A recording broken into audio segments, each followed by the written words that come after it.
Hello fellow Riffologists, and welcome to the channel's first video. Today we'll be exploring the history of the first true metal band, Black Sabbath. We'll be going over the history of the band, some of their popular songs and albums, and my own personal opinions on the band after we have gone through the history. Now, with that being said, let's get right into it, and I hope you enjoy. Black Sabbath was formed in Birmingham in 1968 by vocalist Ozzy Osbourne, guitarist Tony Iommi, bassist Geezer Butler, and drummer Bill Ward. They would be signed to Philips Records in 1969 and release a single called Evil Woman the next year. Later that same year, they would release their first album called Black Sabbath. Some of the popular tracks on it were NIB, The Wizard, and Black Sabbath. The album was recorded in only 2 days, which is extremely short for the recording of an album. It would go on to reach number 23 on the Billboard 200.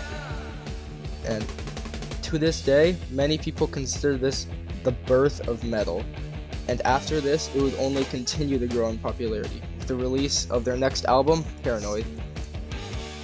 Paranoid was released in 1970 and was a huge success for the band, reaching number 61 on the Billboard 200 and number 12 on the UK albums chart. Many of their songs from that album have become some of the most iconic songs in metal, like War Pigs and Iron Man, but one track rose above all the rest that they would ever make. The title track, Paranoid, has become one of the most recognizable songs of all time, and it wasn't even going to be in the album.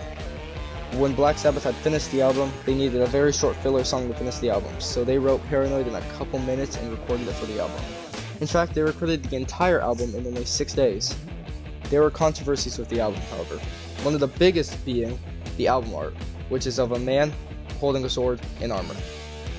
This was originally deemed not suitable for sale in many stores, forcing him to have to switch many of the covers to a generic band photo instead of the art, although the original album art would come back in later printings of the album.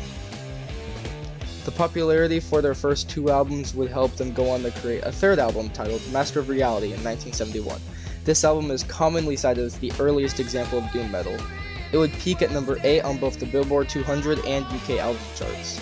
2 of the most popular songs from this album are Into the Void and Children of the Grave, which are to this day still 2 of their most popular songs. The next year they released their 4th album, which was titled Volume 4. This was the first album by Black Sabbath to be recorded in the United States instead of the United Kingdom. Its most popular track, Snowblind, would go on to be covered by my all-time favorite band, System of a Down, which I personally thought was pretty cool. They would continue making albums almost every year, with Sabbath Bloody Sabbath in 1973, Sabotage in 1975, and Technical Ecstasy in 1976. Sabbath Bloody Sabbath and Sabotage were considered just as great as their other albums to many people, but Technical Ecstasy was almost universally hated by fans. Some reasons it was so hated was that it didn't stick to the band's roots of heavy metal, weak and forgettable songs, and an inconsistency in the sound. This would only continue into their next album, Never Say Die, which was released in 1978. The album received even more hate than the last album, but was disliked for very similar reasons. Since the band had begun, Ozzy Osbourne had been abusing drugs, using weed, and drinking alcohol. By 1979, however, it had spiraled completely out of control. Due to this, the band was forced to fire the Prince of Darkness and instead hire Ronnie James Dio to be their lead singer. Dio had just come from his previous band, Rainbow, in which he was also the lead singer. Black Sabbath would make their first album without Ozzy in 1980, titled Heaven and Hell. Heaven and Hell would go on to reach number 9 on the UK albums chart and number 28 on the Billboard 200 for the US. After 2 albums that were almost universally disliked, they had released an album that showed that they weren't done just yet. The title track, Heaven and Hell, was and still is considered one of their greatest songs of all time. They also returned to their metal roots with dark themes that had made them so popular in the beginning. During the tour in support of the album, however, original drummer Bill Ward left the band and was replaced by Vinny Appice. The following year, they would release another album called The Mob Rules, which also had a very positive reception.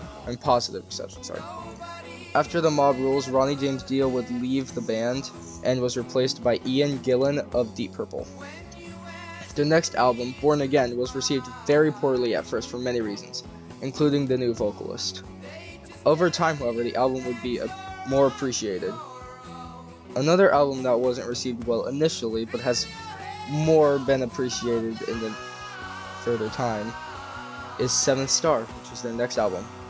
Released in 1986, it was originally intended to be a solo project by the guitarist Tony Iommi, which is why he's the only one on the album cover. It was also known for bringing in Glenn Hughes of Deep Purple to be the vocalist. It was so disliked for many reasons, like the departing of Black Sabbath's classic sound and bringing in yet another new vocalist. After release of that album, the band brought in yet another new vocalist for their next album, Tony Martin.